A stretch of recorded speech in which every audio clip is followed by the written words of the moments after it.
है हमारे साथ. In fact, on the Enforcement Directorate raids at the IPAC office in Kolkata, West Bengal leader of the opposition Suvendu Adhikari has reacted strongly. Adhikari has said that he will not comment on the raid itself, adding that the ED will explain why the action is underway. However, he accused Chief Minister Mamata Banerjee of repeatedly disrupting the functioning of central agencies, alleging that her actions amount to obstruction of investigation.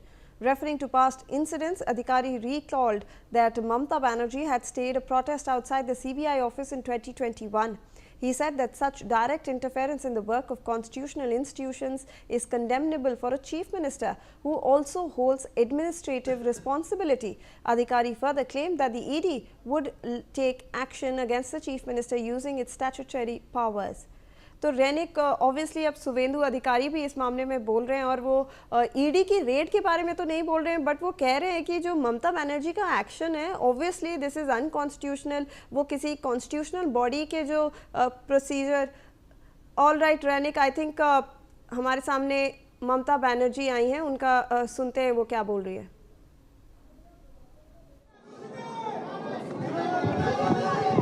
দেখুন, আপনারা যদি শান্ত না হন তাহলে আমার কথাও আপনারা শুনতে পাবেন না আর আপনাদের কথাও আমি শুনতে পাবো না.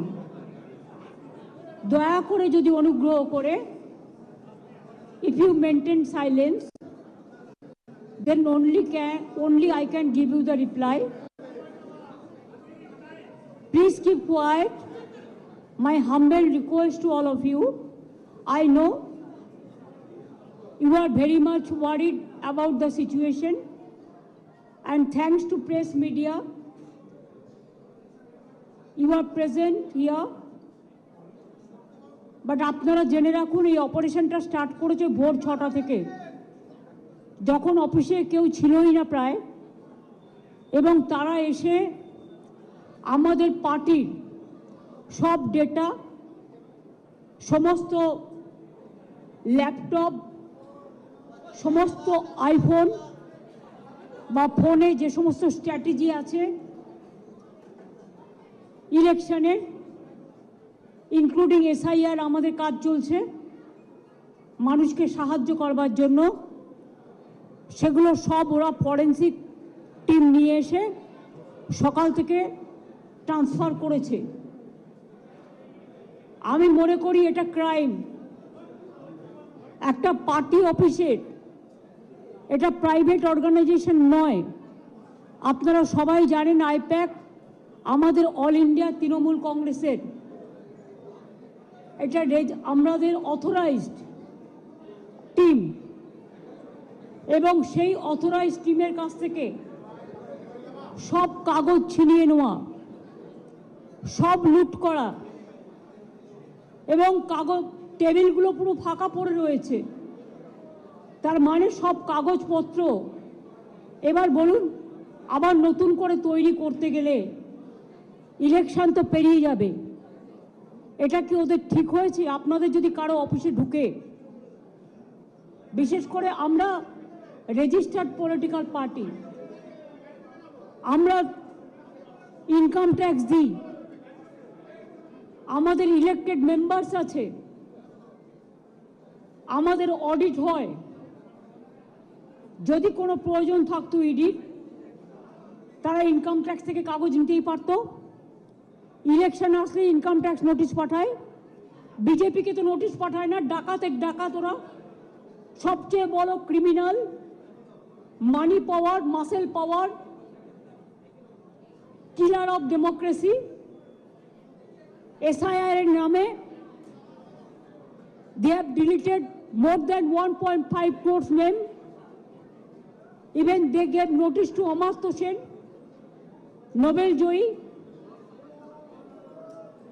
They have sent notice to Joy Goswami. We are proud of him. He is a great poet, renowned poet. Dev, he is a renowned film star, #1 from Bengal. They have been also sent notices. You will be surprised to know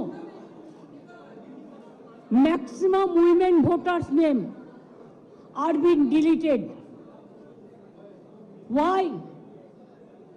Maximum young generation they are not allowing to enlist their names. Even Election Commission is not giving us what they say logistical discrepancy. Newly they started, it was not in the SAI rule. Absolutely new one. That record is also not with anybody. Not with the district magistrate, not with the state government. আস্তে please আপনারা যারা করছেন এটা, আমি বলবো এটা আপনাদের কাজ নয়। আমার কাজটা আমায় করতে দিন, আমি আপনাদের এখানে এসব করতে ডাকিনি। Please stop it. আমি যেটা আপনাদের বলছিলাম যে লজিস্টিক্যাল ডিসক্রিপেন্সির নামে আগে 54 লক্ষ লোকের নাম বাদ দিয়েছে। Even out of that, nobody is allowed to submit their form number 7 or 8. Even a murderer is allowed to defend himself. But the genuine voters, maximum the women who married recently or earlier after 2, their title is changed and their address is changed automatically because now they became married. They were not allowed. From Election Commission office, one BJP cadre of IT, she is doing all the nuisance misusing the name of ERO and just deleted the names without giving an opportunity to the victims to defend their case. And they have served notices about 1.5 crores people, maybe about. That list also in the name of so-called BJP logistical discrepancies, who are our supporters or the voters. And maximum, they are the anti-women. They gave notices to the 90 years old people, the pregnant women, the aged peoples, the young generation, the renowned persons, all. What they think, forcefully can they capture a state like this? My humble request to the press, please keep quiet. একটু শান্ত হন। আমার গলাটাও তো মানুষের গলা। আপনারা শান্ত না হলে আমি বলতে পারছি না। যারা কথা বলছেন প্লিজ কিপ কোয়াইট। आप देखिए, अगर अमित शाह आपको बंगाल को जीतना है तो आपको हिम्मत है तो आप इलेक्शन में लड़ाई करके आइए। आप क्यों हमारा पार्टी आईटी सेक्टर को रेड करके पूरा पेपर ले लिया? आप क्यों हमारा बंगाल में एक जो क्रेडिबिलिटी नहीं है जो ऐप का, उसको देके आप एक बीजेपी वर्कर को इलेक्शन कमीशन ऑफिस में बैठा के 54 लाख नाम को डिलीट कर दिया, फॉर्म 7 फिलअप करने नहीं दिया, फॉर्म 8 भी फिलअप करने नहीं दिया, ईआरओ को नाम मिसयूज किया है, जिसमें एसोसिएशन लेटर भी लिख के प्रोटेस्ट किया है। इसका बाद जो आपका बीएलओ जाके सेटिस्फाइड होके जो नाम उठाया था लिस्ट में, उससे भी आप देख के चुन के और बीजेपी का लिस्ट बना के आपने 1.5 करोड़ लोगों का, अबाउट 1.5 करोड़ आपने नोटिस दिया है लॉजिस्टिकल डिस्क्रिपेंसी का नाम पे, लेकिन वो लिस्ट हम लोगों का पास में नहीं है। इलेक्शन कमीशन जो कर रहा है वो बीजेपी का इशारा में पूरा व्हाट्सएप में काम कर रहा है। There is no written direction. उन्होंने 20 बार उसको डिसीजन चेंज किया है। बिहार में भी एसआईआर में जो सिस्टम रखा गया था बंगाल में वो नहीं मानता है। हमारा होम डिपार्टमेंट का कागज नहीं मानता है, डिस्ट्रिक्ट अथॉरिटी का कागज नहीं मानते हैं, यारों को कागज नहीं मानता है। कहते हैं जो बीजेपी करते हैं खाली उसका नाम बोर्ड में उठेगा और किसी को नाम में नहीं उठेगा। अभी तक आज तक more than 72 persons already been died, either committed suicide or trauma they died, and 91 persons along with 72 are seriously hospitalized. Some people went to committed suicide. Some people after coming from the hearing,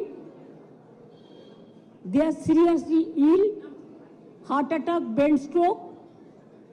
Who is responsible for this death? BJP is a killer's party. They are the great killer of democracy. An IT office, IPAC office. How can they do it like this? If I read their party, their IT office, will it be all right?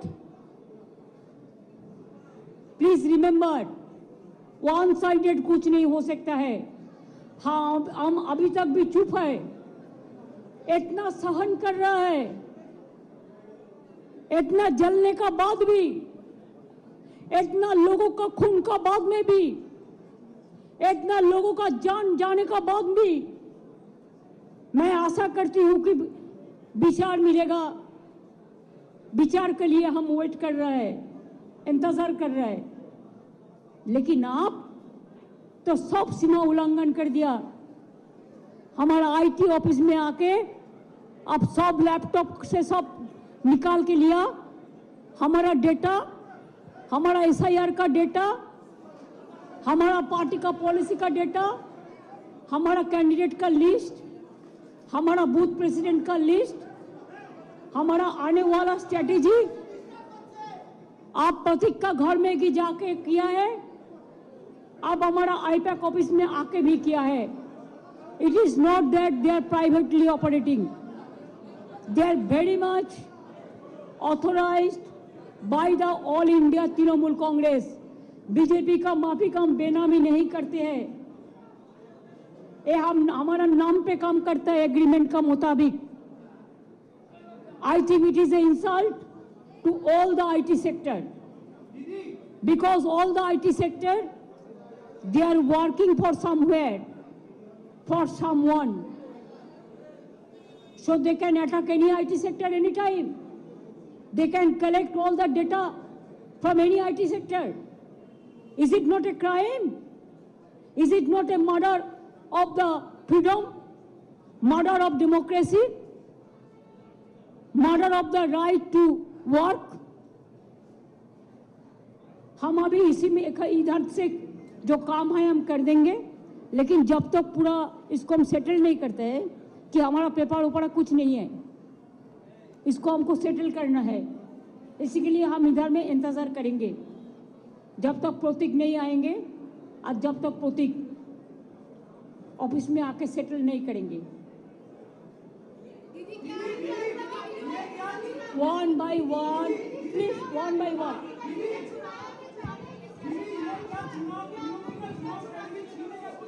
चुनाव का strategy पूरा छीन के लिया, एक crime है। अगर आप हमारे साथ लड़ने नहीं सकते हैं तो अब क्यों हम बंगाल में आते हैं? आप All right, so that was the West Bengal Chief Minister Mamata Banerjee over there. She is speaking about the ED raids at IPAC offices and hurling a lot of accusations and allegations against the BJP. She's saying that they are also hampering the SIR process. The ED is taking control of all the documents of the Trinamool Congress. In fact, let me go across to my colleague Renik Datta, who is still outside the IPAC office where all the action is. Renik, अभी हमने statement सुना है ममता बनर्जी का, बहुत सारी allegations लगा रही हैं, बट ये नहीं क्लैरिफाई कर रही हैं कि कैसे उन्होंने एक गवर्नमेंट इंस्टीट्यूशन जो एक ईडी है उसके प्रोसीजर को रोका। उन्होंने बहुत सारे एलिगेशंस है वो सिर्फ लगाए हैं। एकदम देखिए, ममता बनर्जी की तरफ से बहुत सारे एलिगेशन लगाया जा रहा है, मगर दूसरी तरफ एनफोर्समेंट डायरेक्टरेट जैसे एक सेंट्रल इन्वेस्टिगेशन एजेंसी, उनका काम में किस तरीके से रोका दिया जा रहा है, किस कौन से कारण में ईडी का जिस जगह पर छापामारी चल रहा है उस जगह से डॉक्यूमेंट्स लेकर खुद का गाड़ी में रख रहे हैं सीएम ममता बनर्जी, इसका जवाब ममता बनर्जी की तरफ से अभी तक नहीं दिया गया है। मैं एक बार दिखाऊंगा, ठीक मेरे पीछे ये जो जगह आपको देखने को मिल रहा है, इसी ऑफिस के अंदर अभी एनफोर्समेंट डायरेक्टरेट का ऑफिसर्स भी मौजूद है, ईडी का ऑफिसर्स भी छापामारी कर रहे हैं और सीएम ममता बनर्जी भी अभी उनके तरफ से कहा गया है कि जब तक ये रेड चलेगा, जब तक ये छापामारी चलेगा, तब तक वो इधर मौजूद रहेंगे। सिर्फ सीएम नहीं, सीएम के साथ साथ अगर देखा जाए तो तृणमूल कांग्रेस का बहुत सारे लीडर, बहुत सारे मंत्री इधर मौजूद है। मंत्री सुजीत बोस वो इधर आ पहुंचे हैं और ममता बनर्जी के साथ साथ ही वेस्ट बंगाल पुलिस का डीजी वो भी इधर आ पहुंचे हैं। और सबसे महत्वपूर्ण बात, एक तरफ जब एनफोर्समेंट डायरेक्टरेट का छापामारी चल रहा है, जिस जगह पर सेंट्रल फोर्सेस मौजूद है, ठीक उसी जगह पर सेंट्रल फोर्स के बाहर अभी आप देख ही सकते हैं कि रैपिड एक्शन फोर्स भी रखा गया है कि किस तरीके से पुलिस पूरा कोऑर्डिनेट किया गया है। अगर एनफोर्समेंट डायरेक्टरेट की तरफ से सीएम को रोका भी जाए तो किस तरीके से उन लोगों के पास कितना फोर्सेस है और वेस्ट बंगाल पुलिस का कितना फोर्सेस है, आप देख ही सकते हैं। तो कुल मिलाकर बोल सकते हैं कि एक प्रेशर जो है वो एनफोर्समेंट डायरेक्टरेट के ऊपर है कि एक तरफ सीएम की तरफ से डॉक्यूमेंट दिया गया है। एकदम ठीक मेरे सामने ये जो गाड़ी, आपको जो गाड़ी दिखाई दे रहा है, इस गाड़ी के अंदर ही डॉक्यूमेंट्स रखा गया है और कुछ समय पहले ही डॉक्यूमेंट्स रखा गया है। मैं एक बार दिखाने का कोशिश करूंगा, ठीक सामने जाकर ये जो गाड़ी, इस गाड़ी के पीछे ही जो डॉक्यूमेंट्स, वो डॉक्यूमेंट्स रखा गया है। एकदम अब देख ही सकते हैं कि इस गाड़ी में ही डॉक्यूमेंट्स रखा गया है। ये पीछे वाला जो सीट है, इस सीट में ही बहुत सारे डॉक्यूमेंट्स जो है वो रखा गया है, फाइल लेके आया गया था। आप देख ही सकते हैं कि सीएम का गाड़ी जो है वो जा रहे हैं, शायद सीएम निकल भी सकते हैं अभी, क्योंकि एनफोर्समेंट डायरेक्टरेट का जिस जगह पर छापामारी चल रहा है उस जगह पर इतना देर तक सीएम मौजूद थे और अभी सीएम शायद निकलने वाले हैं। और कुछ समय पहले ही सीएम की तरफ से कहा गया था कि जो ईडी की तरफ से तृणमूल कांग्रेस का जो डेटा, तृणमूल कांग्रेस का जो डॉक्यूमेंट्स, उसको एकदम जब्त करने का कोशिश किया जा रहा है। एकदम देख ही सकते हैं कि किस तरीके से पुलिस की तरफ से पूरा कोऑर्डिनेट किया गया है, किस तरीके से एकदम पुलिस इधर मौजूद है और एनफोर्समेंट डायरेक्टरेट का छापामारी जिस जगह पर चल रहा है, खुद सीएम सुबह से इधर आ पहुंचे थे। सुबह प्रतीक जैन के घर में। इनफैक्ट रैनिक, हम देख रहे हैं कि ममता बनर्जी ने ये भी कहा है कि वो वहां से नहीं जाएंगी। एकदम देखिए, सीएम की तरफ से एकदम स्पष्ट कहा गया था कि ईडी की तरफ से जब तक ये छापामारी चलेगा तब तक वो इधर मौजूद रहेंगे। मगर अभी आप देख ही सकते हैं कि तृणमूल ममता बनर्जी का ये गाड़ी को इधर लेके आया गया है। किस कारण में ये गाड़ी लेके आया गया है वो भी महत्वपूर्ण सवाल है। क्या सीएम इस गाड़ी से निकलेगा या तो फिर से कोई डॉक्यूमेंट्स जो है वो लिया जाएगा। देख ही सकते हैं कि गाड़ी जो है एकदम पीछे ले जाया जा रहा है। तो इसमें से एक सवाल आ रहा है कि इसमें क्या किया जाएगा। एकदम मैं और भी क्लोज जाके दिखाने का कोशिश करूंगा कि देख ही सकते हैं कि सीएम का जो गाड़ी उसको इधर लेके आया गया है, तो गाड़ी को अंदर ले जाने का कोशिश किया जा रहा है। तो गाड़ी के अंदर ले जाने का मकसद क्या है, ये सवाल सबसे इम्पोर्टेंट है, क्योंकि कुछ समय पहले इस गाड़ी के अंदर ही दिखा गया था कि डॉक्यूमेंट्स लिया गया था और अभी गाड़ी को अंदर ले जाया जा रहा है। क्या सीएम इस गाड़ी के अंदर आएंगे इसलिए ले जाया जा रहा है, या तो फिर से कोई डॉक्यूमेंट्स जो है वो लेके आया जाएगा, ये सवाल ही अभी आ रहा है। क्योंकि कुछ समय पहले ही, जैसे कि मैं जिक्र कर रहा था, कि इस गाड़ी के अंदर ही 5 फाइलें रखा गया था। जो फाइल में क्लेम किया जा रहा था कि तृणमूल कांग्रेस का जो डेटा, तृणमूल कांग्रेस का जो डॉक्यूमेंट्स वो उस फाइल के अंदर में था, जो आईपैक के ऑफिस में था। और अभी जो दिखने को मिल रहा है कि एकदम सीएम का जो गाड़ी है, देख ही सकते हैं कि चीफ मिनिस्टर की गाड़ी। सबसे महत्वपूर्ण सवाल इसी जगह में आ रहे हैं कि किस तरीके तरीके से एनफोर्समेंट डायरेक्टरेट का जिस जगह पर छापामारी चल रहा है उस जगह पर राज्य का मुख्यमंत्री किस तरीके से आकर उस जगह से डॉक्यूमेंट्स ले सकते हैं, किस तरीके से डॉक्यूमेंट्स लेकर खुद का गाड़ी में वो उठा सकते हैं, जो डॉक्यूमेंट्स एनफोर्समेंट डायरेक्टरेट का इन्वेस्टिगेशन में का अंडर में भी आ सकता है, ये सवाल ही आ रहा है। देख ही सकते हैं कि एकदम गाड़ी को जितना अंदर ले जा पाए उतना ही ले जाने का कोशिश किया जा रहा है। तो इस जगह से ही ये सवाल बार बार से आ रहा है कि इस गाड़ी को अंदर ले जाने का मकसद क्या है, क्या इस गाड़ी के अंदर में और भी कुछ डॉक्यूमेंट्स उठाया जाएगा, इस गाड़ी में जी क्या किया जाएगा, ये सवाल ही आ रहा है। और जी बिल्कुल रैनिक, धन्यवाद आपका हमारे साथ जुड़ने के लिए और हमें जो विजुअल्स हैं वो दिखाने के लिए। With that we are wrapping up this bulletin and slipping into a short commercial.